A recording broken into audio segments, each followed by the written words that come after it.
Okay, we're back with Coach Hoiberg. I will start questions with Robin. If you have questions, put in the queue for me. Thank you.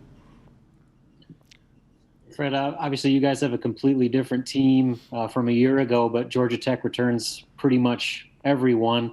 What do you remember from that game and the types of challenges that they presented, especially defensively? Yeah, they play a very unique defense, Robin, and it's something where you saw in their last game against Kentucky, they forced 22 turnovers out of it. They do a really good job in their gaps. They play passing lanes. They've got great hands. They do a good job stepping in and drawing charges.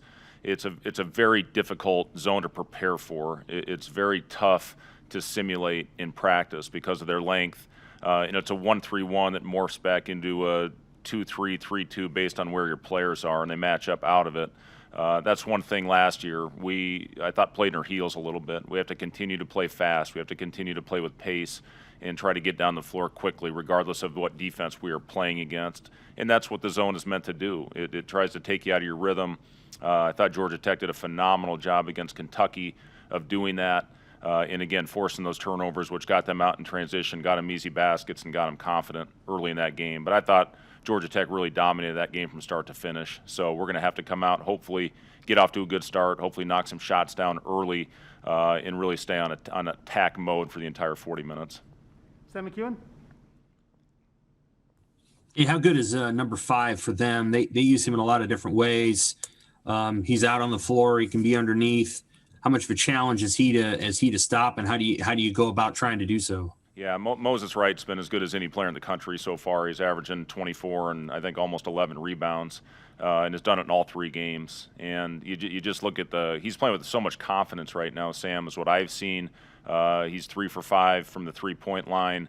He's facing up in the mid-range, going up without hesitation.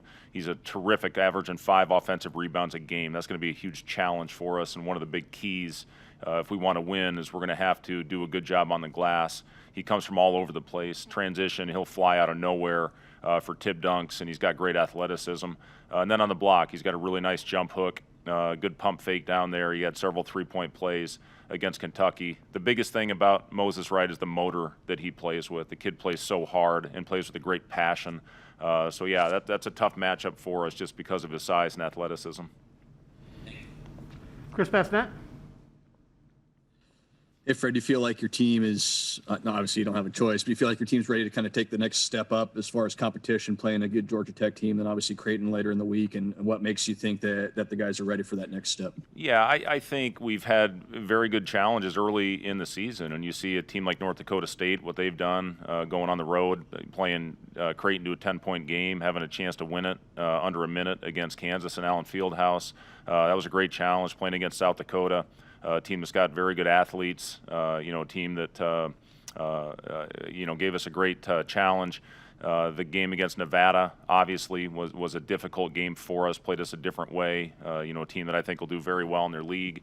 So we've had good challenges that I think will prepare us for this. Every timeout is a new opportunity for us. I've talked to a lot of coaches around the country, coaches that I have good relationships with, and you're seeing it all over the place. When you see something for the first time, as opposed to having a chance to play a scrimmage or play an exhibition game, you're on your heels a little bit and you learn from it. And hopefully we're prepared now to go into 22 high major games and play our best basketball.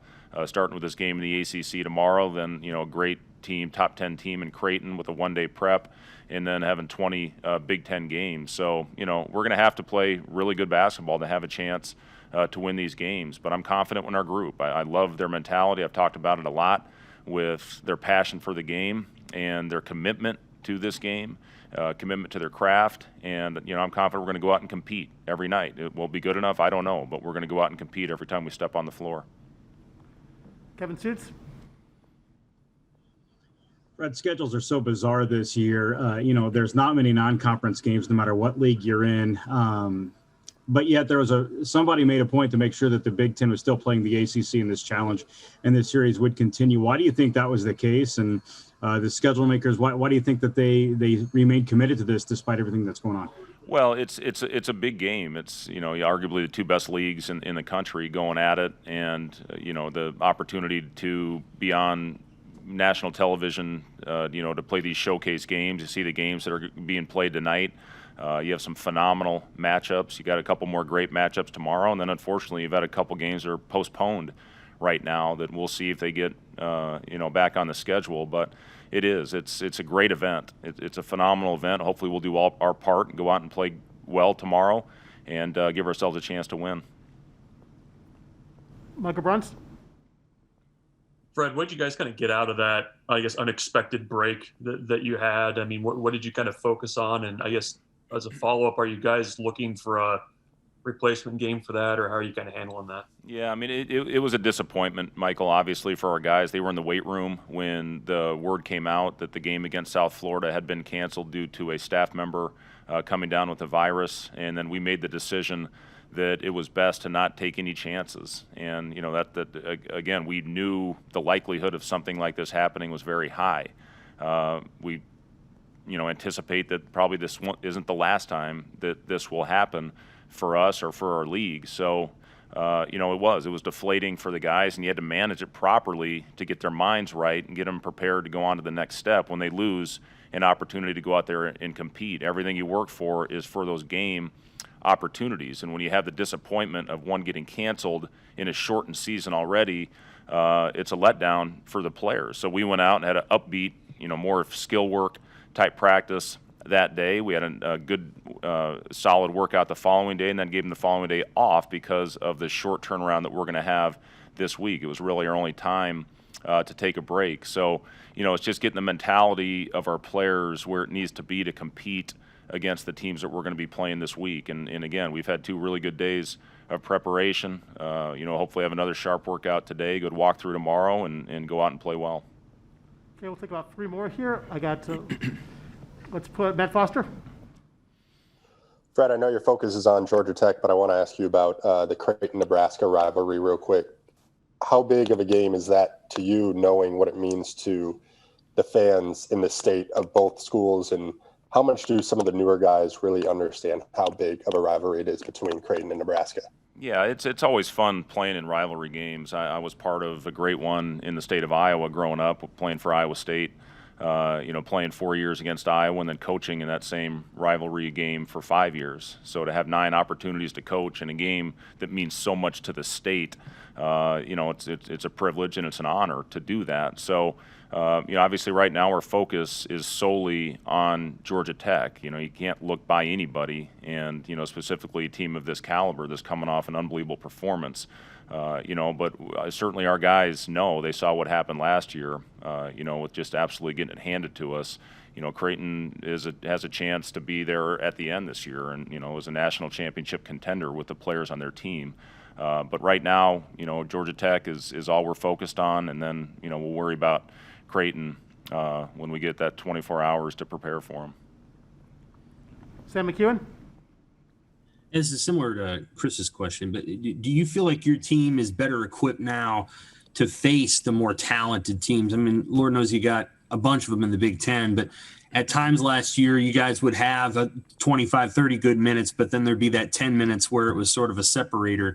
Do you feel like your team has got more talent to be able to compete against teams like Georgia Tech and Creighton in the Big Ten that's coming? Well, I think our big thing, Sam, again, and I'll go back to when we first got this group together, and we went back to those individual workouts and small group workouts. You just saw a passion for the game of basketball, and you have to have that if you're going to be a consistent team that competes every time you step on the floor. That's what this group is all about.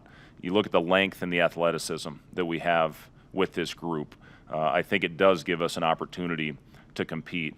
When I look at some of the things after, the loss against Nevada, or things that we needed to work on after some of our other performances, I've seen a dedication to get better. It's a very coachable group where you go into a film session, you say something directly to a person. It's not, nothing's personal with this group. They take it constructively and they get better from it.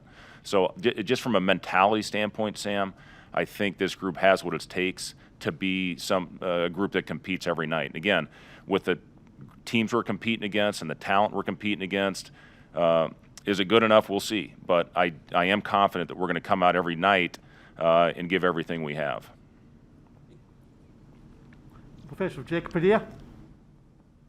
Coach, Jose Alvarado didn't play against you guys last year. What kind of challenges does he provide as a senior point guard who does a lot of things for them? Yeah, he's very, the thing about him, he's the heart and soul of that team. He just because of the passion, the energy that he plays with, he's got great hands.